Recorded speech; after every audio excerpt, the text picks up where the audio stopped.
안녕하십니까. 성경 말씀 읽겠습니다. 구약 성경 아모스 2장, 구약 성경 1276페이지, 아모스 2장 4절입니다. 4절. 아모스 2장 4절. 여호와께서 가라사대 유다의 서너 가지 죄로 인하여 내가 그 벌을 돌이키지 아니하리니 이는 저희가 여호와의 율법을 멸시하며 그 율례를 지키지 아니하고 그 열조에 따라가던 거짓 것에 미혹하였음이라. 내가 유다에 불을 보내리니 예루살렘의 궁궐들을 사르리라. 5절 말씀하시고 있습니다. 우리가 지지난주에 아모스 강의 1편 첫 번째 시간을 가졌고요. 오늘 아모스 강의 두 번째 시간입니다.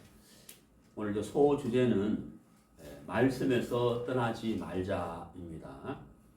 아모스 2장 4절을 중심으로 말씀에서 떠나서는 안 된다는 사실을 같이 교훈받도록 하겠습니다.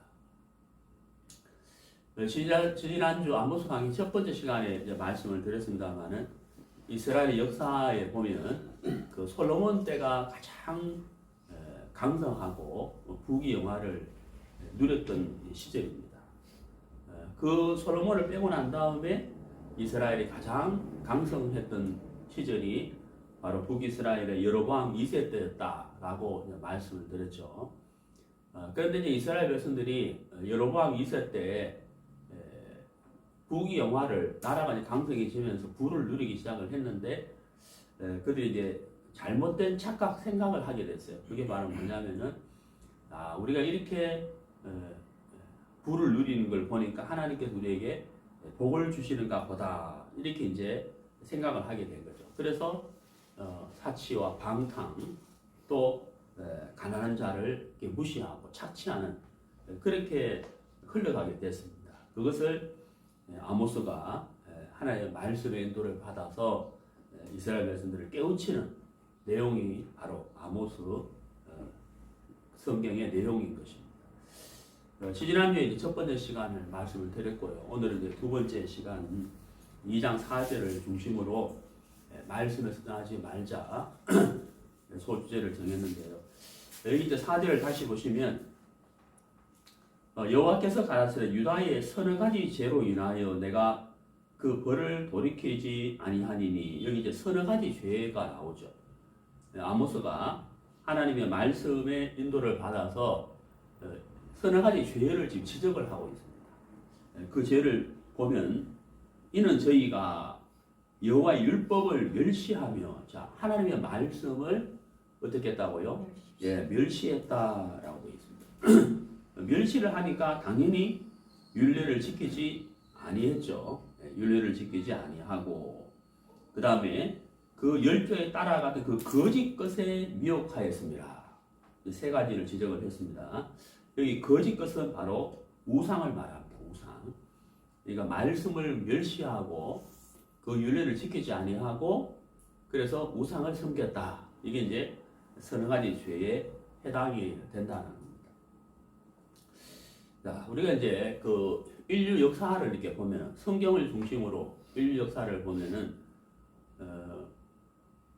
인류 역사의 시작이 하나님이 우주 만물을 지으시고 아담과 하와를 지으시고 그들에게 말씀을 주셨어요. 그러니까 인류 역사의 시작은 바로 말씀으로 시작이 된 겁니다. 자, 그러면은 죄의 시작은 무엇으로 시작이 됐을까요? 죄의 시작. 인생이 살면서 수많은 죄를 짓습니다만은 그 수많은 죄의 근본이 과연 무엇이냐? 또 죄의 시작은 바로 무엇이냐 하는 것이죠. 그것은 바로 하나님의 말씀에 대한 불신이라는 것. 다르게 표현하자면 말씀에 대한 말씀을 변질시키는 것. 이것이 바로 죄의 시작이고 모든 죄의 근본이다 하는 것을 제가 말씀드리고 싶습니다. 만약에 아담과 하와가 하나님의 말씀을 변질시키려고 하는 마귀의 음성을 따라가지 않았다면 아담과 하와는 죄를 짓지 않았을 것이고 죄가 이 세상에 들어오지도 않았을 거예요. 하지만 마귀가 아담과 하와를 유혹할 때 죄를 지으라고 유혹한 것이 아니거든요. 죄를 지으라고 유혹한 것이 아니고 말씀에 대한 변질을 그들에게 시킨 거예요. 말씀에 대한 변질, 말씀에 대한 불신. 그래서 말씀에 대한 변질과 불신을 아담과 하와가 받아들임으로 인해서 죄를 짓게 됐고, 그 죄로 말미암아 세상에 죄가 들어오게 됐고, 그 세상에 들어온 죄를 모든 인생이 태어나면서 행악의 종자로 태어났기 때문에 죄를 짓게 된 것이라는 거죠. 그러니까 모든 죄의 근원은 무엇이다? 하나님의 말씀을 올바로 알지 않고 그 말씀에서 벗어난 것으로 인해서 죄가 들어왔다. 그것이 바로 죄의 근원이다 하는 거예요. 자, 이렇게 우리가 생각을 해볼 때 우리가 말씀을 정확하게 알고 말씀을 받아들이고 믿는다는 것은 실로 하나님 앞에서 엄청난 복을 받는 것이고 올바른 삶을 사는 것이다 하는 것을 제가 말씀드릴 수가 있는 거예요. 다시 한번 정리를 하면 모든 죄의 근원과 죄의 시작은 말씀에서 떠나는 것이고 말씀에 대한 불신과 변질되는 것이고 하나님 앞에 가장 복된 인생은 올바른 말씀을 듣고 믿고 그 말씀을 경외하는 삶이다 하는 것을 말씀을 드릴 수가 있습니다. 방금 제가 말씀드린 대로 죄에 대해서 죄의 근원에 대해서 시작에 대해서 알고 나니까 반대로 생각하면 복이 하나님 앞에 복 받는 인생은 어떤 사람인지 답이 금방 나오는 거잖아요. 그래서 우리가요 오늘 이 아모스 2장 4절을 중심으로 해서 말씀에서 떠나는 것이 얼마나 큰 죄악인지를 잘 생각해 보고 말씀으로 돌아가고 말씀을 경외하는 마음으로 삶으로 산다면 우리 인생은 복을 받을 수밖에 없다 하는 것을 말씀드리고 싶습니다. 자, 우리 고린도후서 4장을 보시겠습니다. 고린도후서 4장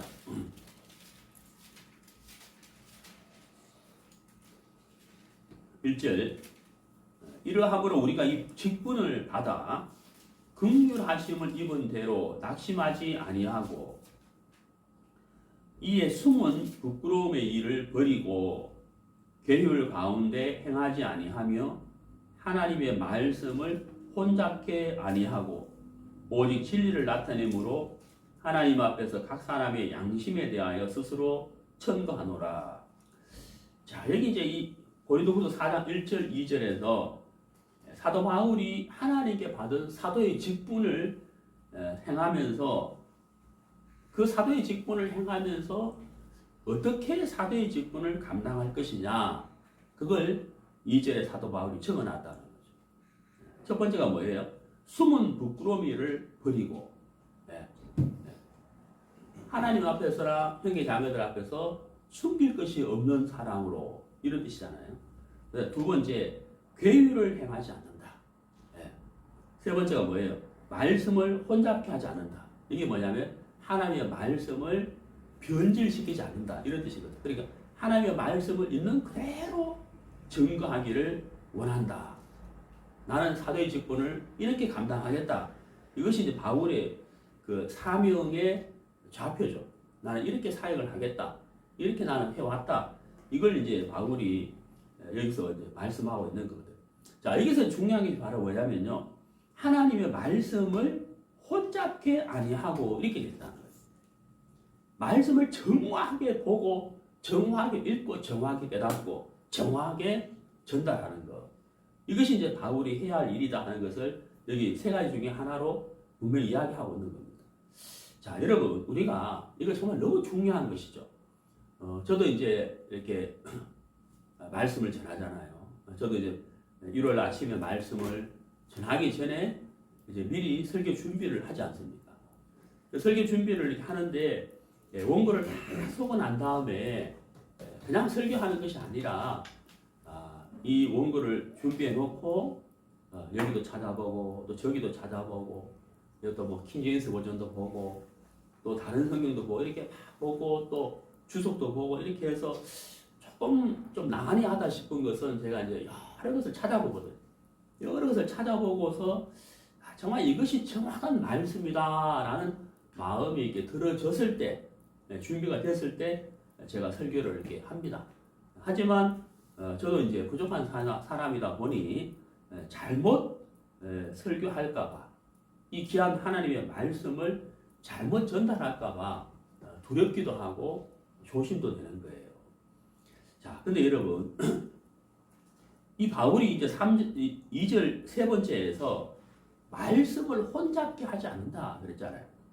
하나님의 말씀을 변질되는 것, 하나님의 말씀을 가지고 사람을 속이는 것, 괴율하는 것, 정말 자기는 이렇게 하고 싶지 않다는 거죠. 그런데 여러분, 누가 일부러 그렇게 하지는 않겠지만은, 자, 우리가 이 시대에 정말 이 2절의 말씀처럼 이렇게 되기를 돼야 되는데 하나님의 말씀이 변질된 것이 굉장히 많아요. 그리고 가장 중요한 것, 자, 우리가 이거 잘 아는 요한복음 3장 11절, 하나님이 세상을 이처럼 사랑하사 독생자를 주었으니 이는 저로 말미암아 구원을 얻게 하려 함이라. 하나님이 그 아들을 세상에 보내신 것은 세상을 심판하려 하심이 아니요 저로 말미암아 구원을 얻게 하려 하심이라. 이제 이렇게 돼 있잖아요. 하나님이 예수님을 이 땅에 보내신 것의 가장 중요한 것은 바로 뭐예요? 예, 죄악 가운데 빠져 있는 모든 인생이 죄에서 건짐을 받는 것, 구원받는 것, 거듭나는 것. 이게 가장 중요하다. 근데 여러분 정말 안타까운 것이 바로 뭐냐면 이렇게 중요한 성경의 핵심, 예수님 이 땅에 오신 가장 큰 목적, 바로 이 복음도 변질이 되어 있다는 사실인 거예요.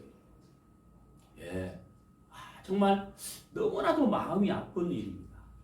하나님이 그렇게 귀하게 여기는 정말 이 복음과 예수님을 통한 우리의 인류를 구원하는 이 복음을 사람들이 어떤 목회자들이 수많은 목회자들이 잘못된 변질된 복음을 전하고 있다는 사실인 거예요.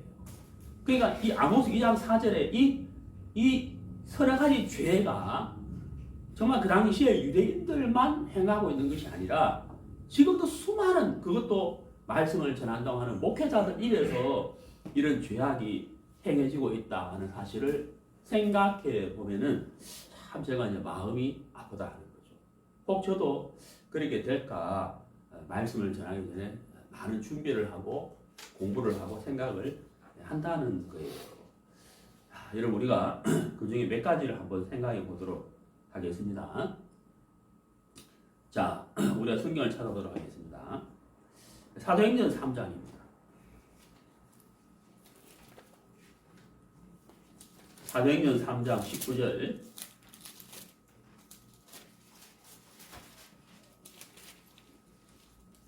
그러므로 너희가 회개하고 돌이켜 너희 죄 없이 함을 받으라.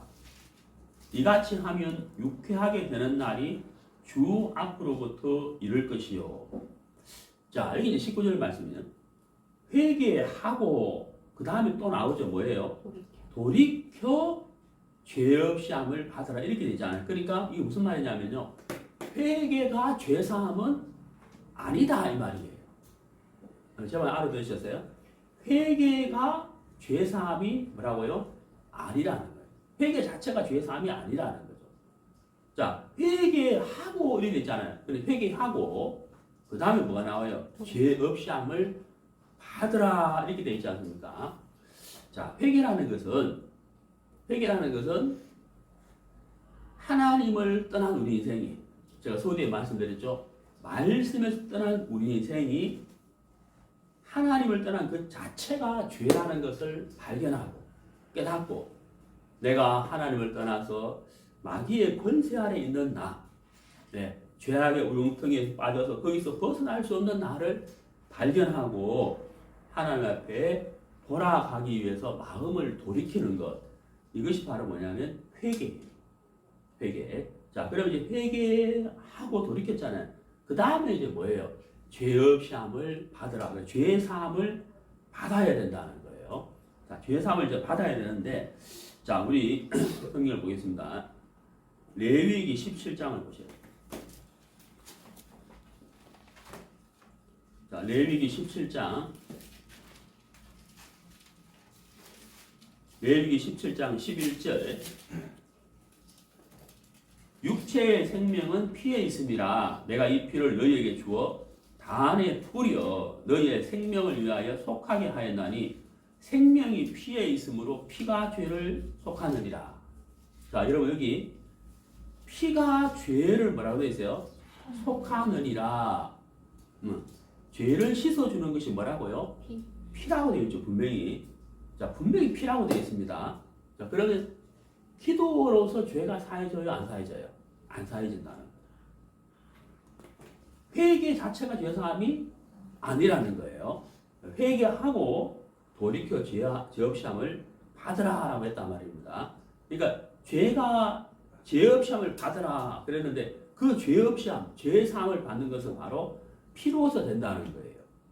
자, 그리고 히브리서를 보세요. 히브리서 9장 22절에 히브리서 9장 22절.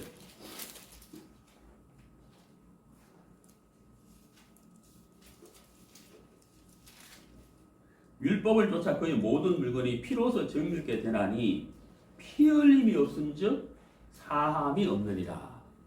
피를 흘리지 아니하면 죄가 사해지지 않는다라고 되어 있단 말이에요. 그러니까 반드시 죄를 사함받기 위해서 뭐가 있어야 된다? 피가 있어야 된다. 자, 그 다음에 자, 많은 사람들이 잘못 알고 있는 거 이제 첫 번째가 바로 회개. 네, 그 다음에 회개 자체가 죄사함은 아니라는 것이고, 그 다음에 이제 또 잘못 알고 있는 게 바로 뭐냐면 죄사함의 범위예요, 범위. 죄사함. 자, 어떤 분들은 예수님이 우리의 원죄를 사하셨다 이렇게 말씀하시는 분들이 있는데 그건 성경에 없는 말이에요. 예수님이 십자가에 못 박혀 돌아가시고 피 흘림으로 우리 죄를 사하시고 부활하셨는데 예수님이 십자가에 피를 흘리고 그 피로 인하여 우리의 죄사함의 범위가 얼마만큼이냐 하는 거예요. 예. 그것은 영원한 속죄예요. 뭐라고요? 영원한 속죄. 예. 영원한 속죄고 우리의 모든 죄를 사하셨다라고 되어 있습니다. 이사야 38장 17절에 골로새서에 히브리서에 영원한 속죄, 모든 죄를 사하셨다라고 되어 있어요. 언제? 우리가 예수를 믿을 때가 아니고 2000년 전 예수님이 십자가에 못 박혀 돌아가실 그때 우리의 죄를 모든 죄를 영원히 씻었다고 성경은 말씀하고 있는 겁니다. 자, 이해가시죠? 자, 그러면 이제 우리가 여기서 생각해 볼 부분이 있는데 많은 사람들이 혼란스러워하는 부분이 있어요. 그게 바로 뭐냐면 자, 요한 1서를 보시겠습니다.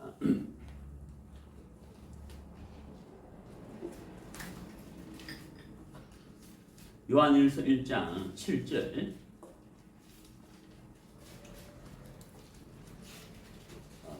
9절 보겠습니다. 9절. 만일 우리가 우리 죄를 자백하면 저는 미쁘시고 의로우사 우리 죄를 사하시며 모든 불의에서 우리를 깨끗게 하실 것이요 라고 되어 있는데 자, 여기서 사람이 요건 좀 혼돈스러워하는 거 제가 정리를 해볼게요. 제가 방금 말씀드린 회개하고 돌이켜 죄 없이 함을 받으라. 그리고 피 흘릴 없은즉 사함이 없느니라. 그리고 예수의 피로 우리의 모든 죄를 영원히 씻었다 하는 요 부분은 바로 뭐냐면 하나님과 우리가 있는데요. 하나님과 우리 인생이 있는데 하나님과 우리 인생이 죄로 말미암아 하나님을 떠났고 마귀의 권세 아래 우리 인생이 속하게 됐어요. 근데 하나님과 우리 사이에 가로막혀 있는 이 죄의 담이 예수님의 보혈로 무너지고 우리의 모든 죄가 영원히 사해졌다는 사실을 우리가 믿음으로 구원을 받게 됩니다. 그러면 우리가 구원을 받고 거듭나게 되면 그때부터 우리 인생은 하나님과 아버지, 하나님이 우리 아버지고 우리 그의 자녀, 아버지와 자녀의 관계가 되는 거예요. 구원받고 거듭남으로 인해서. 제 말 이해갑니까? 그럼 제가 방금 말씀드린 회개하고 돌이켜 죄 없음을 받으라, 예수의 피가 우리 모든 죄를 영원히 사했다. 이것은 죄 사함 받기 전, 구원 받기 전에 이렇게 해야 구원을 받는다, 죄 사함을 받는다라는 것을 말씀드린 거예요.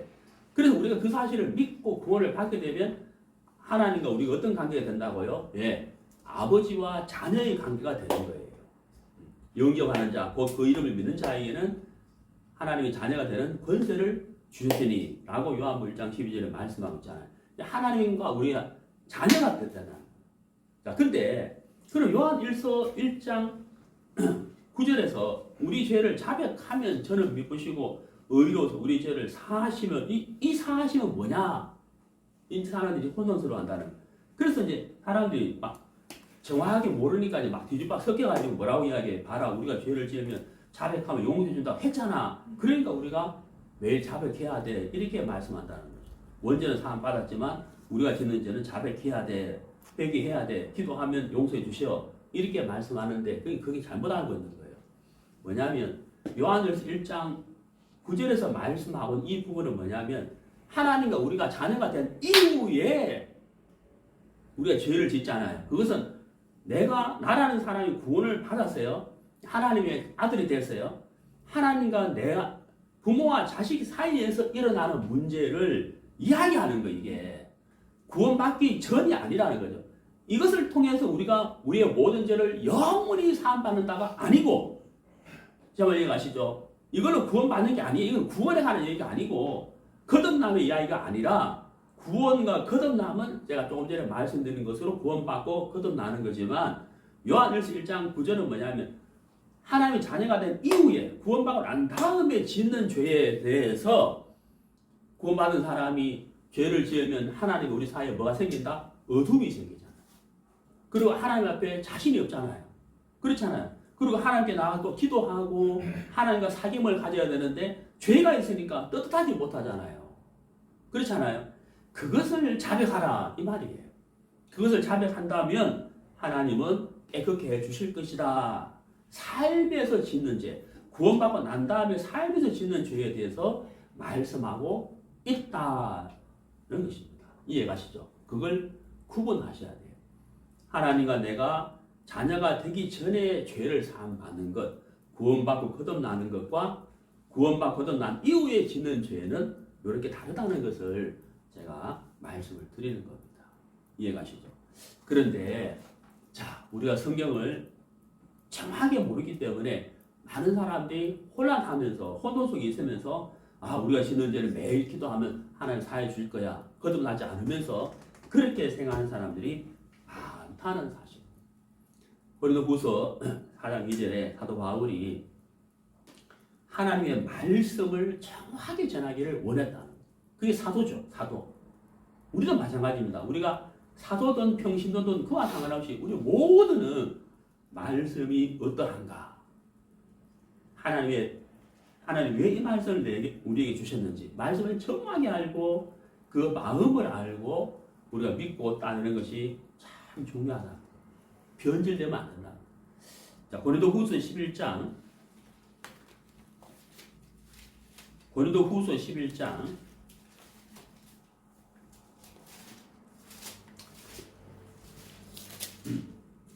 2절 내가 하나님의 열심으로 너희를 위하여 열심 내노니 내가 너희를 정결한 처녀로 한 남편인 그리스도께 드리려고 중매함이로다.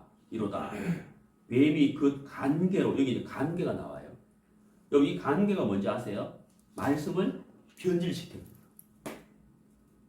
이와를 미혹게 한 것 같이 너희 마음이 그리스도를 향하는 진실함과 깨끗함에서 떠나 부패할까 두려워하노라. 이렇게 말씀을 변질시키는 거예요.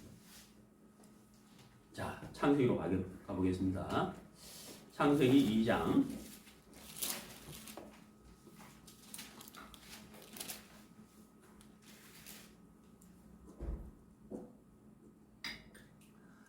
7절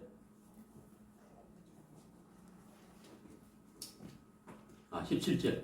선악을 알게 하는 나무의 실과는 먹지 말라. 네가 먹는 날에는 정령 죽으리라 하시니라. 먹는 날에는 이래 돼 있죠. 먹는 날에는 먹고 난 다음이 아니고 언제요? 먹는 날에는 어떻게 한다고요? 어떻게 된다고요? 정령 반드시 죽으리라 이렇게 되죠. 근데 여러분 자 우리가 고린도후서 11장 3절을 읽었습니다만은 마귀 어떻게 변질시키느냐? 자 창세기 3장 4절 뱀이 여자에게 이르되 너희가 결코 죽지 아니하리라. 완전히 말씀을 변질시키는 거죠. 극과 극이잖아요. 완전히 반대잖아요. 반대. 그렇죠? 완전히 반대라는 거죠. 여러분 예수님이 십자가에 못 박혀 돌아가셨는데 우리의 원죄를 사하셨다 라고 알고 있는 사람들이 한국에 의외로 많아요. 굉장히 많습니다. 그게 어떻게 된 거예요? 말씀을 변질시킨 거예요. 마귀가 하는 일이 바로 이거예요. 말씀에 대한 불신과 변질을 시킨다는 거예요. 그래서 아담과 하와가 선악과를 먹게 되었고 죄를 짓게 됐고 그 죄가 이 세상에 들어왔고 그로 말미암아 모든 사람이 사망을 받게 됐다. 자, 그래서 우리가 참 하나님의 말씀을 정확하게 아는 것 굉장히 중요한 것이죠. 자, 오늘 본문으로 가보겠습니다. 아모스 2장 4절에 왔다 갔다 하는데요. 아모스를 본문에 표시를 해놓으세요. 왔다 갔다 하다가 다시 또 아모스 들어오니까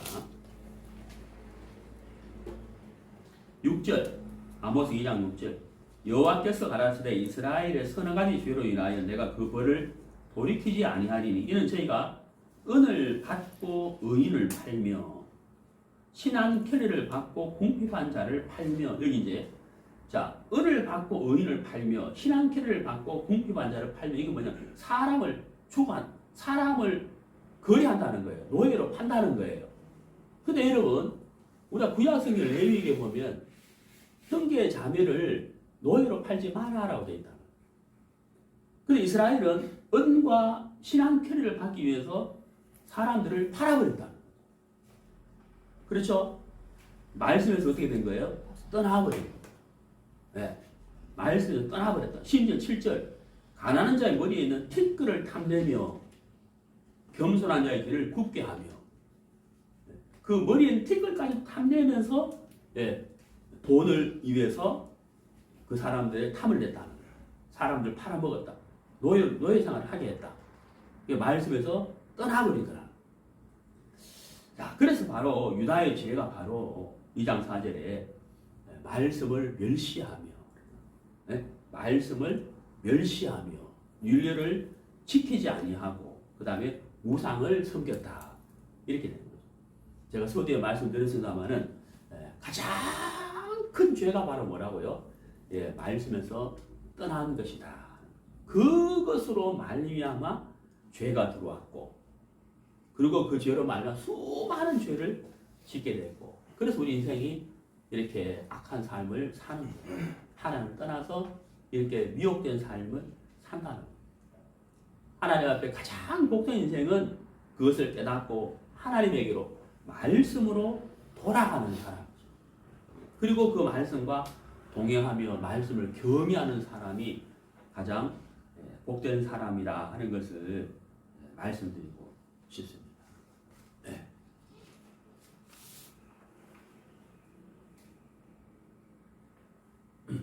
네, 성경을 찾아보겠습니다. 구약 성경 여호수아 6장입니다.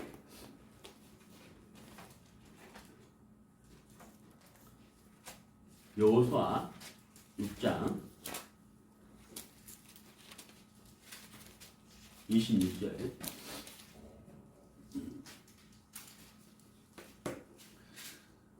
여호수아가 그때의 맹세로 무리를 경계하여 가로되 이 여리고성을 누구든지 일어나서 건축하는 자는 여호와 앞에서 저주를 받을 것이요 그 기초를 쌓을 때에 장자를 잃을 것이요 문을 세울 때에 계좌를 잃으리라 하였더라.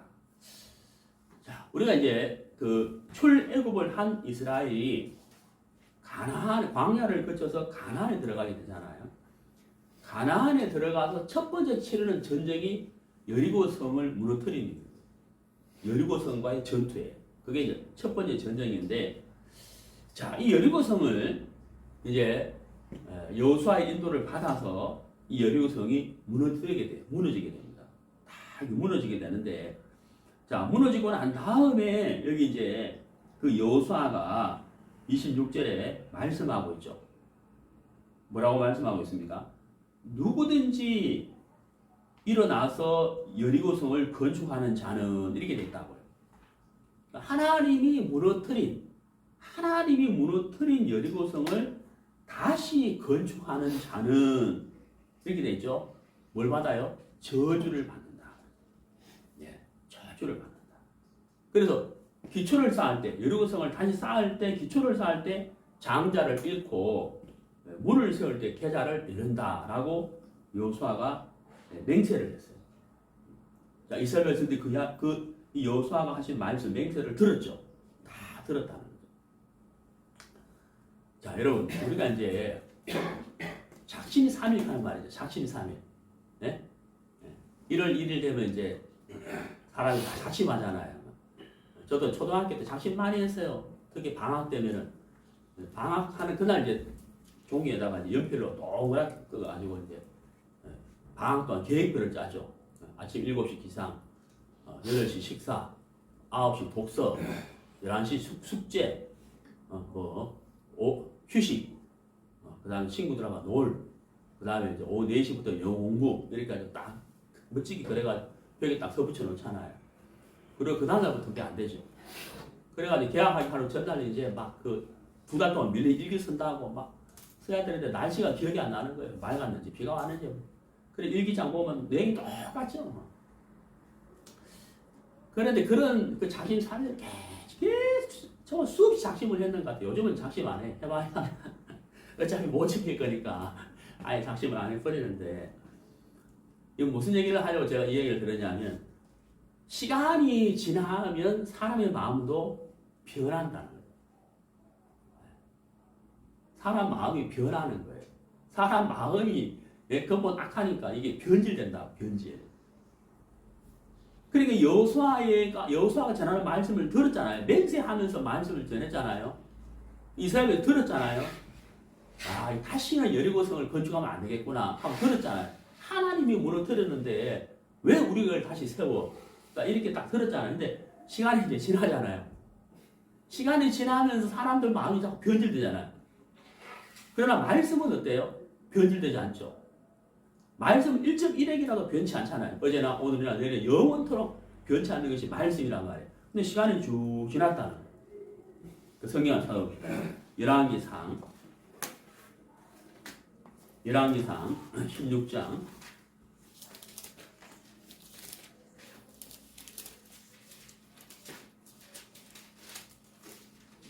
16장 34절.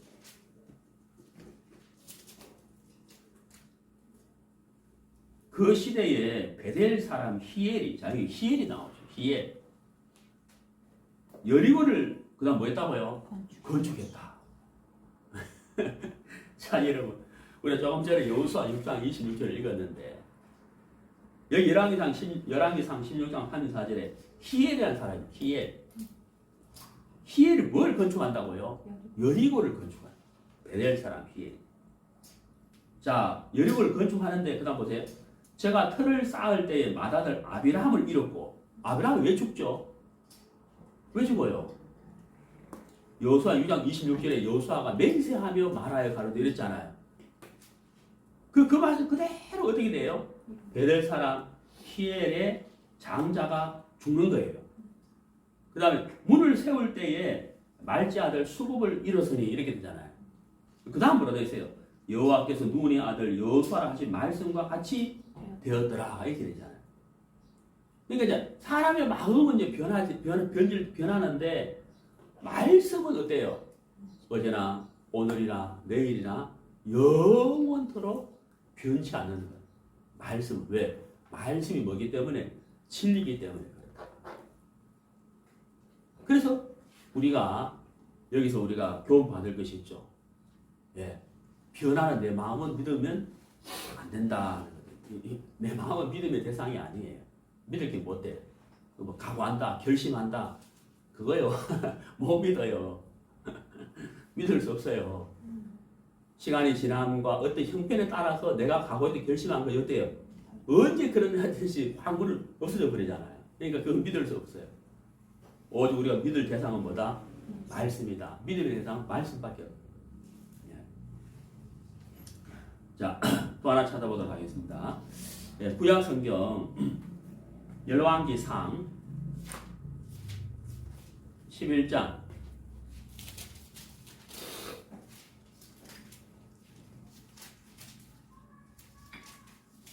열왕기상 11장 1절 솔로몬 왕이 바로의 딸 외에 이방의 많은 여인을 사랑하였으니 곧 모압과 암몬과 에돔과 시돈과 헷 여인이라.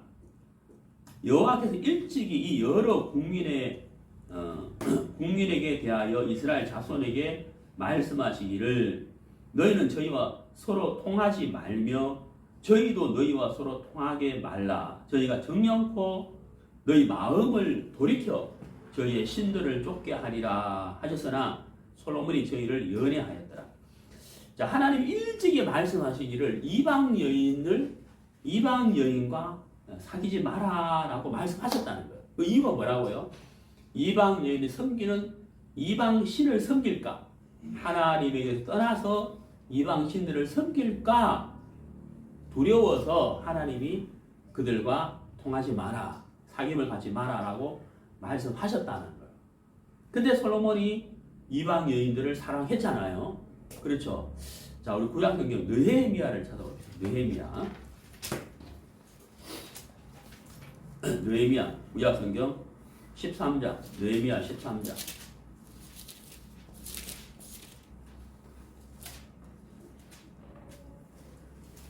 예, 747페이지. 느헤미야 13장 26절. 또 이르기를 옛적에 이스라엘 왕 솔로몬이 이 일로 범죄하지 아니하였느냐.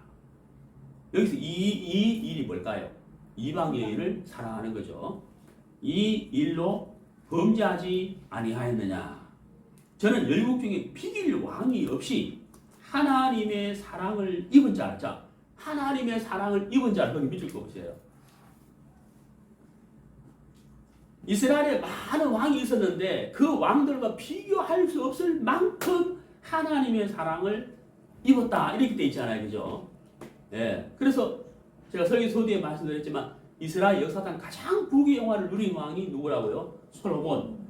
하나님의 사랑을 이렇게 입은 자가 없었다는 거예요. 예. 평안한 시대를 맞이했죠. 그런데 이렇게 하나님의 사랑을 입었음에도 불구하고 예, 그 다음 뭐라 되세요?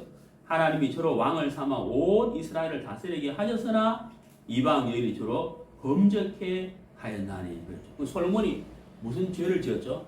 예, 말씀에서 떠난 죄를 지었다 이 말이에요. 이해가십니까? 말씀에서 떠난 죄를 지었다는 거죠. 예, 오늘 보면 2장 4절에 여호와 율법을 멸시하며 이렇게 큰 사랑을 입었음에도 불구하고 하나님의 말씀을 멸시했다. 그 말씀에서 떠났다고 하는 사실입니다. 그래서 우리가 여러분 솔로몬이 신 시가 있죠. 아가서하고 또 뭐 있어요? 전도서가 있죠. 전도서를 읽어보면 헛된 이야기가 참 많이 나오잖아요. 인생을 노래하면서 헛된 이야기를 많이 인생을 헛되다고 이야기를 많이 했다는 거예요. 근데 정말 부귀 영화를 누린 하나님의 사랑을 많이 입은 이 솔로몬이 인생의 헛됨을 이야기를 많이 했어요. 물론 인생이 헛되죠. 그렇지만 솔로몬이 하나님과 사귐과 하나님과 교제 속에서 다윗처럼 수많은 하나님을 노래한 시는 없잖아요. 그렇죠.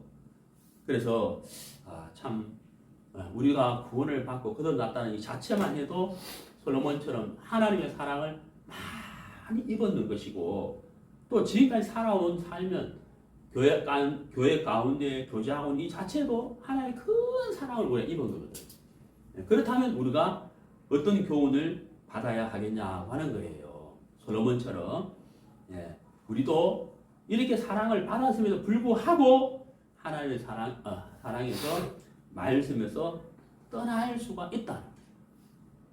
그렇죠. 그래서 우리가 조심하고 두려운 마음으로 하나님을 경외해야 된다고 하는 사실인 거죠. 자, 구약 성경으로 가봅시다. 신명기 17장. 신명기 17장.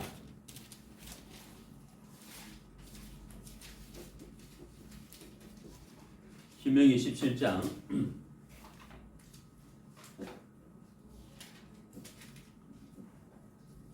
14절. 내가 내 하나님 여호와께서 내게 주시는 땅에 이르러서 그 땅을 얻어 거할 때에 만일 우리도 우리 주위에 열국같이 우리 위에 왕을 세우리라는 뜻이 나거든. 반드시 내 하나님 여호와의 택하신 자를 내 위에 왕으로 세울 것이며 내 위에 왕을 세우려면 내 형제 중에서 한 사람으로 할 것이요 내 형제 아닌 타국인을 내 위에 세우지 말 것이며. 여기 이제 왕으로 세우려거든.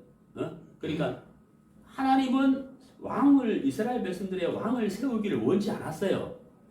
왜 왕을 세우기를 원치 않았느냐? 하나님이 그들의 왕이었기 때문에 사람 중에서 왕을 세우고 싶지 않았어요. 그런데 이스라엘이 왕을 세워달라고 요구하잖아요. 그래서 첫 번째 왕이 누구예요? 사울이죠.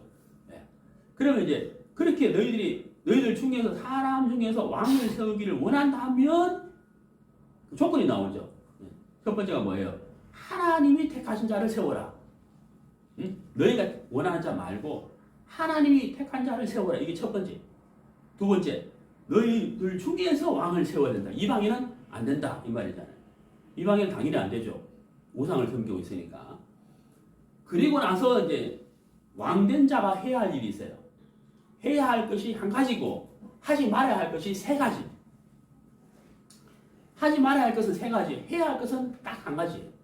하지 말아야 할 것이 뭐냐? 16절. 말을 많이 두지 마라. 그 우리 생각하고 안 맞죠? 당연히 전쟁을 하면 뭐가 많아요? 말이 많아요. 말.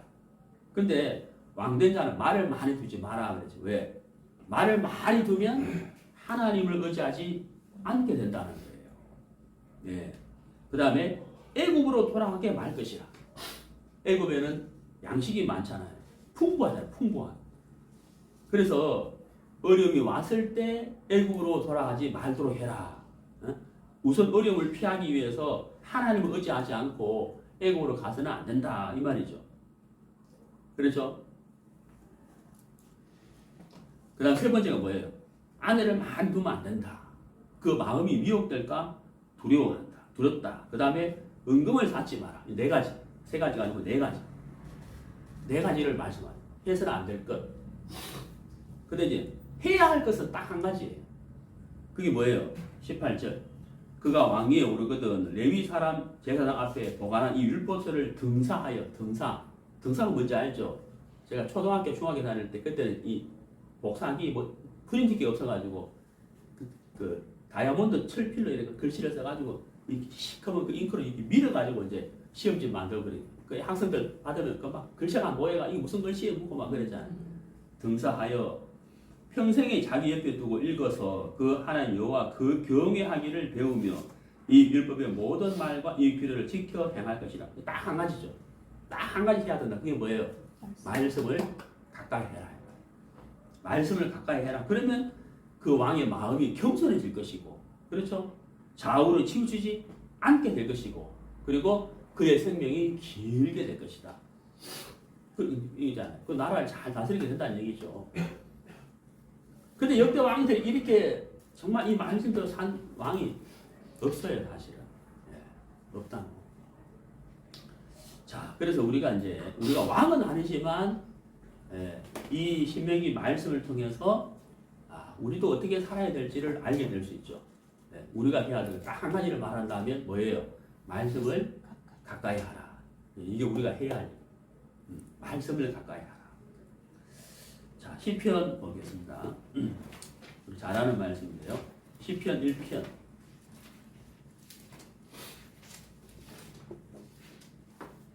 시편 1편 1절 복 있는 사람은 악인의 꾀를 쫓지 아니하며 죄인의 길에 서지 아니하며 오만한 자의 자리에 앉지 아니하고 오직 여호와 율법을 즐거워하여 그 율법을 주야로 묵상하는 자로다.